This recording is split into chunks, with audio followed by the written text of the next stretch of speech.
Central கவர்மெண்ட்டில் நீங்கள் income tax officer ஆகணுமா, என்ன பண்ணலாம் அப்படிங்கிறத இந்த 1 மினிட் வீடியோவில் வந்து நம்ம பார்க்கலாம்.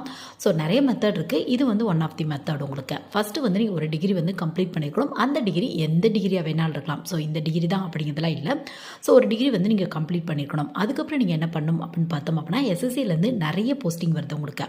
எஸ்எஸ்சி அப்படின்னா ஸ்டாஃப் செலெக்ஷன் கமிஷன் அப்படிம்பாங்க. Ministry department, other department, government organisation, இந்த மாதிரி நிறைய டிபார்ட்மெண்ட் அவங்களோட வேகன்சி இந்த எஸ்எஸ்சி மூலிமா ஃபில் பண்ணுறாங்க உங்களுக்கு.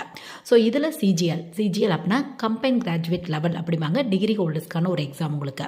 ஸோ ஒரு டிகிரி முடிச்சவங்க இந்த போஸ்டிங் வந்து ட்ரை பண்ணி பார்க்கலாம். இதுக்கு இன்கம் டேக்ஸ் ஆஃபீஸர் அப்படிங்கிற ஒரு வேகன்சி வருது. ஸோ இன்ட்ரெஸ்ட் இருக்குது அப்படின்னா கண்டிப்பாக ட்ரை பண்ணி பாருங்கள். உங்களுக்கு வேகன்சி வைஸாக கொஞ்சம் அதிக அளவில் இருக்கும். ப்ளஸ் வந்து உங்களோட எக்ஸாம் பேட்டர்ன் சிலபஸ் அப்படின்னு எடுத்துட்டோம் அப்படின்னா reasoning topic, aptitude topic, general awareness topic, இது மட்டும் இல்லாமல் வந்து பார்த்தோம் அப்படின்னா உங்களுக்கு ஜென்ரல் சயின்ஸ், இங்கிலீஷ், இந்த மாதிரி டாபிக் இம்பார்ட்டன்ட் வந்து கொடுத்துருப்பாங்க. ஸோ இன்ட்ரெஸ்ட் இருக்குது அப்படின்னா ட்ரை பண்ணி பாருங்கள்.